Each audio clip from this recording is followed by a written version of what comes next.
ಇವಾಗ ನನ್ನ ಹತ್ರ ತುಂಬ ಜನ ಕೇಳ್ತಿರೋ ಡೌಟ್ ಏನು ಅಂತಂದರೆ, ಜಿ ಎಸ್ ಟಿ ರಿಜಿಸ್ಟರ್ಡ್ ಆಗಿರೋ ಪರ್ಸನ್ ರೆಂಟಿಗೆ ಅವ್ರ ಕಮರ್ಷಿಯಲ್ ಪ್ರಾಪರ್ಟಿನ ರೆಂಟಿಗೆ ತಗೊಂಡ್ರೆ, ಅವ್ರಿಗೆ ಬಿಸ್ನೆಸ್ ಮಾಡೋ ಪ್ರಾಪರ್ಟಿ ರೆಂಟಿಗೆ ತಗೊಂಡ್ರೆ ಆ ರೆಂಟ್ ಮೇಲೆ ಜಿ ಎಸ್ ಟಿ ಪೇ ಮಾಡಬೇಕು. ಅದ್ರ ಬಗ್ಗೆ ಇವಾಗ ನನಗೆ ತುಂಬ ಕ್ವೈರೀಸ್ ಬರ್ತಿದೆ. ಸೊ ಅದ್ರ ಬಗ್ಗೆ ನಾನು ಇವತ್ತಿನ ವಿಡಿಯೋಸ್ ಮಾಡ್ತಾ ಇದ್ದೀನಿ. ಹಾಯ್, ನಾನು ಅಖಿಲ, ಜಿ ಎಸ್ ಟಿ ಪ್ರಾಕ್ಟೀಷನರ್. ಈ ವಿಡಿಯೋ ನೀವು ಮಿಸ್ ಮಾಡಿ ಸ್ಕಿಪ್ ಮಾಡದೆ ಕೊನೆ ತನಕ ಕೇಳಿದ್ರೆ ನಿಮಗೆ ಈ ಜಿ ಎಸ್ ಟಿ ರೆಂಟ್ ಮೇಲೆ ಇರೋ ಜಿ ಎಸ್ ಟಿ ಬಗ್ಗೆ ಇರೋ ಎಲ್ಲ ಡೌಟು ಕ್ಲಿಯರ್ ಆಗುತ್ತೆ.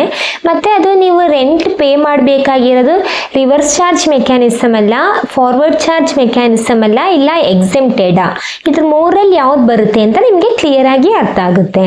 ಇಲ್ಲಿ ತನಕ ಒಂದು ಪ್ರಾಪರ್ಟಿ ಅಂತ ಅಂದರೆ ಅದು ಡೈರೆಕ್ಟ್ ಟ್ಯಾಕ್ಸಲ್ಲಿ ಬರ್ತಿತ್ತು, ಅಂದರೆ ಕ್ಯಾಪಿಟಲ್ ಗೇನಿಂಗ್. ಇವಾಗ ಒಂದು ಪ್ರಾಪರ್ಟಿನ ನೀವು ಪರ್ಚೇಸ್ ಆರ್ ಸೇಲ್ ಮಾಡಿದ್ರೆ ಅದು ಇನ್ಕಮ್ ಟ್ಯಾಕ್ಸಲ್ಲಿ ಕ್ಯಾಪಿಟಲ್ ಗೇನ್ ಕೆಳಗಡೆ ಬರ್ತಿತ್ತು.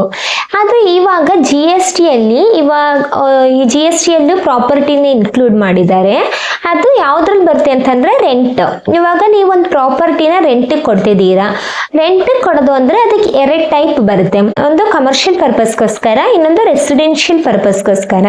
ಎರಡು ಪರ್ಪಸ್ಗೋಸ್ಕರ ನೀವು ರೆಂಟಿಗೆ ಕೊಡ್ಬೋದು. ಫಸ್ಟ್ ಒಂದು ರೆಸಿಡೆನ್ಷಿಯಲ್ ಪರ್ಪಸ್ಗೋಸ್ಕರ ರೆಂಟ್ ಕೊಡೋದಾದರೆ ಅದರಲ್ಲಿ ಜಿ ಎಸ್ ಟಿ ಎಕ್ಸೆಂಪ್ಟ್ ಆಗಿರುತ್ತೆ, ಜಿ ಎಸ್ ಟಿ ಪೇ ಮಾಡೋ ಹಾಗಿಲ್ಲ. ಆದರೆ ಅದರಲ್ಲೂ ಒಂದು ಪಾಯಿಂಟ್ ಇದೆ. ಆ ಪಾಯಿಂಟ್ ಬಂದರೆ ರೆಸಿಡೆನ್ಷಿಯಲ್ ಪರ್ಪಸ್ಸಿಗೆ ನೀವು ರೆಂಟಿಗೆ ಕೊಟ್ಟಿದ್ರು ಅದಕ್ಕೆ ಜಿ ಎಸ್ ಟಿ ಪೇ ಮಾಡಬೇಕಾಗುತ್ತೆ.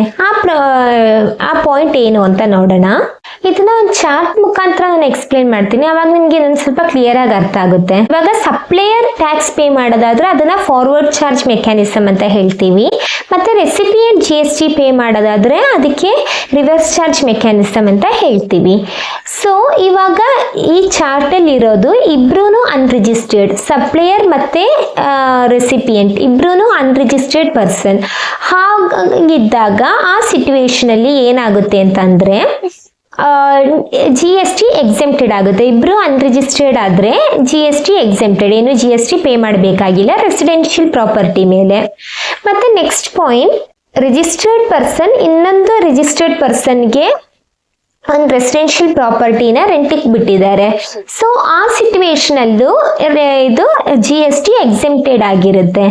ಮತ್ತೆ ನೆಕ್ಸ್ಟ್ ಪಾಯಿಂಟ್ ಬರೋದು ಅನ್ರಿಜಿಸ್ಟರ್ಡ್ ಪರ್ಸನ್ ಒಂದು ರಿಜಿಸ್ಟರ್ಡ್ ಪರ್ಸನ್ಗೆ ಅಂದರೆ ಪ್ರೊಪ್ರೈಟರ್ಗೆ ರೆಂಟಿಗೆ ಕೊಡ್ತಿದ್ದಾರೆ. ಅಂದರೆ ಒಂದು ಬಿಸ್ನೆಸ್ ಓನರು ವಾಸ ಆಗೋಕ್ಕೆ ರೆಂಟಿಗೆ ಕೊಡ್ತಿದ್ದಾರೆ.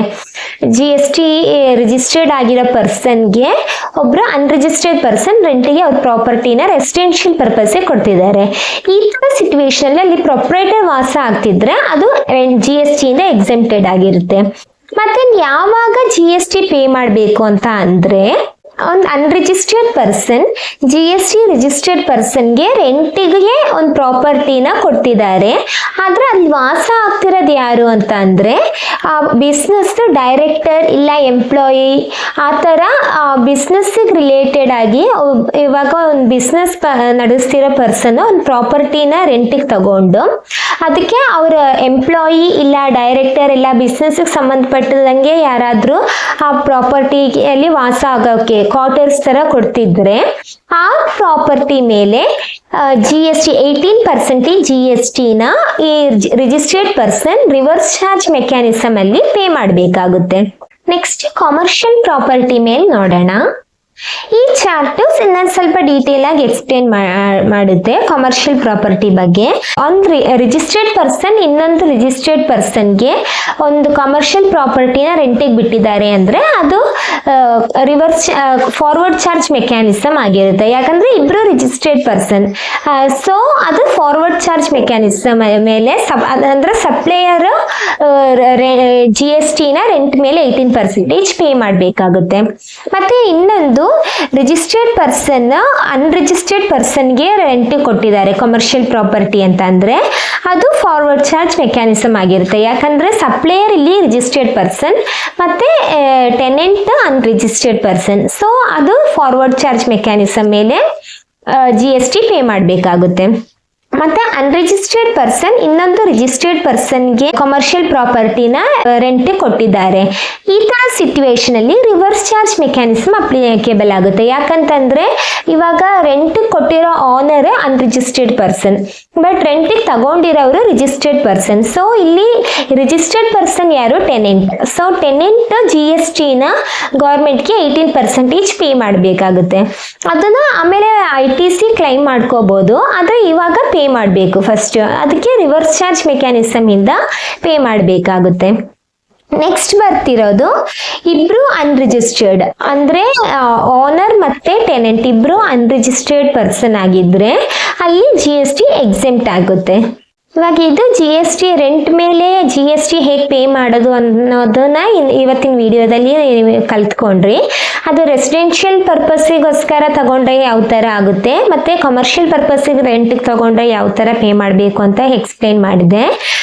ಏನಾದರೂ ನಿಮ್ಗೆ ಡೌಟ್ ಇದ್ದರೆ ಈ ಕಮೆಂಟ್ ಬಾಕ್ಸಲ್ಲಿ ಕಮೆಂಟ್ ಮಾಡ್ಬೋದು. ಮತ್ತು ನಿಮಗೆ ಏನಾದರೂ GST ರಿಲೇಟೆಡ್ ವರ್ಕ್ ಇದ್ದರೆ ನನ್ನನ್ನು ಕಾಂಟ್ಯಾಕ್ಟ್ ಮಾಡ್ಬೋದು. ಏನಾದರೂ GST ರಿಲೇಟೆಡ್ ಕನ್ಸಲ್ಟೇಷನ್ ಇಲ್ಲ ವರ್ಕ್ ಬೇಕು ಅಂತಂದರೆ ನನ್ನ ಕಾಂಟ್ಯಾಕ್ಟ್ ನಂಬರ್ ನಾನು ನಮ್ಮ ಡಿಸ್ಕ್ರಿಪ್ಷನ್ ಬಾಕ್ಸಲ್ಲಿ ಕೊಟ್ಟಿರ್ತೀನಿ, ಅದಕ್ಕೆ ವಾಟ್ಸಪ್ ಮಾಡಿ ಕನ್ಸಲ್ಟೇಷನ್ ಬುಕ್ ಮಾಡ್ಕೋಬೋದು. ಮತ್ತು ನಾನು GST ಬಗ್ಗೆ ಆನ್ಲೈನ್ ಪ್ರಾಕ್ಟಿಕಲ್ ಕ್ಲಾಸ್ ಕೂಡ ಕಂಡಕ್ಟ್ ಮಾಡ್ತಿದ್ದೀನಿ. ನಿಮ್ಗೆ ಏನಾದರೂ ಜಾಯಿನ್ ಆಗೋಕ್ಕೆ ಇಂಟ್ರೆಸ್ಟ್ ಇದ್ದರೆ ನನ್ನನ್ನು ಕಾಂಟ್ಯಾಕ್ಟ್ ಮಾಡ್ಬೋದು.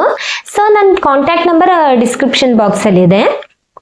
ನಿಮ್ಗೆಲ್ಲರಿಗೂ ವಿಡಿಯೋ ಇಷ್ಟ ಆಯಿತು ಅಂತಂದರೆ ದಯವಿಟ್ಟು ಲೈಕ್, ಶೇರ್ ಆ್ಯಂಡ್ ಸಬ್ಸ್ಕ್ರೈಬ್ ಮಾಡಿ. ಮುಂದಿನ ವಿಡಿಯೋದಲ್ಲಿ ಮತ್ತೆ ನೋಡೋಣ. ಅಲ್ಲಿ ತನಕ thank you, bye bye, take care.